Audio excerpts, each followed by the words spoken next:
Episode की starting में हम देखते हैं कि योंगदो अब ये जान चुका था कि युन और तैन का स्कूल के बाहर भी कोई कनेक्शन है। वो ये जानना चाहता था कि युन यहाँ क्या कर रही है। योंगदो को ये पता ना लगे कि युन तैन के नौकरानी की बेटी है, इसीलिए तैन ऐसे रिएक्ट करता है जैसे उसी ने युन को यहाँ बुलाया हो। वो युन को वहाँ से जाने का कहता है। वो योंगदो को कह देता है कि वो और युन डेट कर रहे हैं, जो सुनकर योंगदो को बहुत ज़्यादा गुस्सा आ जाता है। नेक्स्ट सीन में हम देखते हैं तैन योंगदो के डैड से मिलने आया था और जैसे ही इस बात का योंगदो को पता चलता है वो भी वहाँ आता है। तैन योंगदो के डैड से योंगदो को स्कूल में 2 बार मारने के लिए माफ़ी मांगता है। असल में तैन के यहाँ आने का कारण तो बदला लेना था, उसके घर आने का बदला। उसके जाने के बाद योंगदो के डैड ये जानकर कि वो 2 बार तैन से मार खा चुका है बहुत ज़्यादा गुस्सा हो जाते हैं और योंगदो को बहुत तेज़ तमाचा मार देते हैं और उनके ऑफिस से बाहर निकल जाने को कहते हैं। पर योंगदो ऑफिस से बाहर निकलने की बजाय वॉशरूम का गेट खोल देता है, जहाँ से एक लेडी निकलती है। योंगदो उसके डैड से पूछता है क्या वो ये सब तब भी करा करते थे जब उनकी मॉम उनके साथ रहा करती थी। और हमें यहाँ पता चलता है कि योंगदो आखिर इस तरह की पर्सनालिटी क्यों रखता है। अब हमें एक सीन दिखाया जाता है जब योंगदो और तैन दोस्त हुआ करते थे। एक बार वो दोनों योंगदो के डैड को किसी और औरत के साथ देख लेते हैं। इसका मतलब ये था कि सिर्फ योंगदो के पास ही तैन के सीक्रेट्स नहीं थे, बल्कि तैन के पास भी योंगदो के काफ़ी सारे सीक्रेट्स थे। वो दोनों इस बात पे डिसाइड करते हैं कि वो अपनी लड़ाई के बीच अपनी फैमिली को नहीं लाएंगे। उस औरत को ईस्टर भी योंगदो के डैड के ऑफिस से बाहर निकलता हुआ देख लेती है।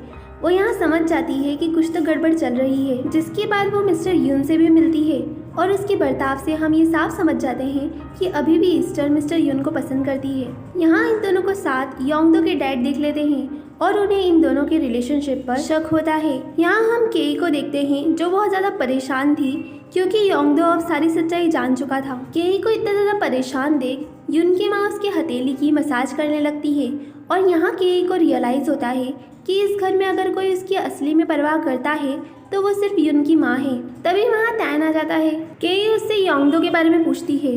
तैन उससे कहता है हम लोगों को अपनी सच्चाई क्यों नहीं बता सकते। उसके बाद वो युन को मैसेज कर देता है कि योंगदो जा चुका है। जब युन घर वापस आती है तो तैन उसे अपने साथ लेकर बेसमेंट में आ जाता है। वो युन को बताता है कि उसने योंगदो को कहा है कि वो दोनों डेट कर रहे हैं। युन कहती है इसे कोई फर्क नहीं पड़ता उसने क्या कहा है, क्योंकि आखिर में तो उन दोनों का अलग होना ही है। युन इससे कहती है उन दोनों की दुनिया काफ़ी अलग है। उन दोनों की दुनियाओं में ऐसा कोई भी दरवाजे नहीं है जिससे वो पास आ सके और ना ही उन्हें ऐसा कोई दरवाज़ा खोलने की कोशिश करनी चाहिए। तैन को ये सुनकर काफ़ी बुरा लगता है, क्योंकि एक तरफ वो था जो युन को पाने के लिए कुछ भी करना चाह रहा था, पर एक तरफ युन है जो इस बारे में सोचना भी नहीं चाह रही। तैन उससे कहता है कि युन सही कह रही है, क्योंकि वो उसके प्यार को डिजर्व ही नहीं करती। जो सुनकर युन को काफ़ी बुरा लगता है, पर आखिर वो अब कर भी क्या सकती थी। नेक्स्ट डे स्कूल में सभी युन से दोस्ती करना चाह रहे थे, क्योंकि अब सभी जानते थे कि युन काफ़ी रिच फैमिली से बिलोंग करती है, पर युन किसी को भी भाव ही नहीं देती। क्लास में योंगदो रेचल को ये बात बताने ही वाला था कि युन को उसने तैन के घर पर देखा, पर उससे पहले प्रोफेसर आकर तैन और योंगदो को अपने साथ ले जाते हैं। असल में तैन और योंगदो दोनों को ही बार बार स्कूल में लड़ाई करने के कारण स्कूल साफ करने की 1 हफ्ते तक के लिए पनिशमेंट मिली थी। उन दोनों को युन भी देख रही थी। तभी चैन उससे पीटीएम के बारे में पूछता है। युन उसे केई के बारे में बताती है। फिर चैन उससे पूछता है क्या उसकी और तैन की लड़ाई हुई है, जिस पर युन सोच में चली जाती है। ये दोनों ही यहाँ पर कॉपी में लिख लिख कर बातें कर रहे थे। योंगदो भी युन से उसकी माँ के बारे में पूछता है। स्कूल में एक एग्जाम हो रही थी जिसमें चैन फर्स्ट आता है। इस एग्जाम में तैन की लास्ट रैंक आई थी।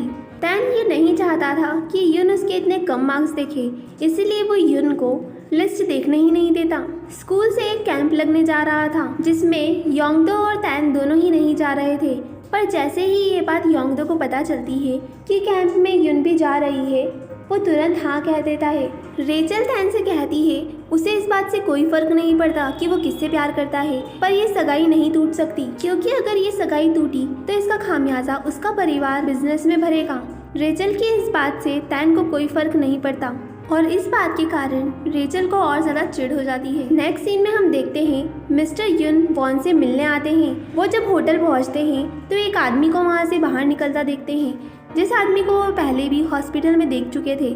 और यहाँ मिस्टर यून समझ जाते हैं कि मिस्टर किम ने वॉन के पीछे अपने जासूस लगा रखे हैं। वो ये बात वॉन को भी बताते हैं कि उन्हें लगता है कि मिस्टर किम ने उसके पीछे जासूस लगा रखे हैं और उन्हें वॉन और युनजो के रिलेशनशिप के बारे में भी पता है। ये सुनते ही वॉन समझ जाता है कि अब मिस्टर किम उसके और युनजो के रिलेशनशिप को मोहरा बनाकर उससे युनजो या फिर जेगुक ग्रुप में से किसी एक को चुनने का कहेंगे। यहाँ हम देखते हैं युनजो वॉन का वेट कर रही थी, पर उसे मैसेज आता है कि आज वो नहीं आएगा। इसका मतलब वॉन ने जेगुक ग्रुप को चुना। युनजो बहुत ज़्यादा दुखी हो जाती है, पर तभी वहाँ योशिन आ जाता है जो उससे पूछता है कि उसने आखिर जॉब क्यों छोड़ी। युनजो उससे कुछ कह पाती उससे पहले ही योशिन उसके फॉरहेड पर किस कर लेता है, जिससे युनजो बहुत ज़्यादा शॉक हो जाती है। नेक्स्ट सीन में हमें दिखाया जाता है कि रेचल ईस्टर और जिसुक को बताती है कि वो और तैन ये सगाई तोड़ना चाहते हैं क्योंकि तैन को रेचल में कोई भी इंटरेस्ट नहीं है। ये बात सुनकर जिसुक और ईस्टर दोनों को ही बहुत बड़ा झटका लगता है क्योंकि उन दोनों के ही बिजनेस की नींव इसी शादी पर टिकी थी। असल में रेचल तैन को ये एहसास दिलाना चाहती थी कि उनकी शादी टूटने पर उसकी फैमिली का क्या रिएक्शन होगा और उन दोनों की शादी उन दोनों की ही फैमिली के लिए कितनी ज़्यादा इम्पोर्टेंट है। और ऐसा ही होता है। मिस्टर किम बहुत ज़्यादा नाराज़ होते हैं। वो तैन से पूछते हैं कि वो सगाई क्यों तोड़ना चाहता है। तैन उन्हें कहता है कि वो रेचल को पसंद नहीं करता। मिस्टर किम कहते हैं इस बात से कोई फर्क नहीं पड़ता कि तुम किसे पसंद करते हो और किसे नहीं। तैन एक ऐसा लड़का है जिसके फ्यूचर को सिक्योर करने के लिए उसे ये शादी करना ही पड़ेगी, लेकिन तैन अभी भी मना कर देता है। मिस्टर किम यहाँ समझ जाते हैं कि तैन उसके भाई जैसा बिल्कुल नहीं है जिसने बिजनेस के लिए अपने प्यार को छोड़ दिया। केई को जब ये बात पता चलती है कि तैन कैंपिंग के लिए नहीं जा रहा, उसे बहुत बुरा लगता है क्योंकि उसी ने तो कैंप के लिए सबसे ज़्यादा डोनेशन दिया था और अब उसी का बेटा नहीं जा रहा। युन तैन के कमरे में आती है और उससे कैंपिंग पर चलने के लिए कहती है क्योंकि आखिर उसकी माँ भी यही चाहती थी। तैन जाने से मना कर देता है।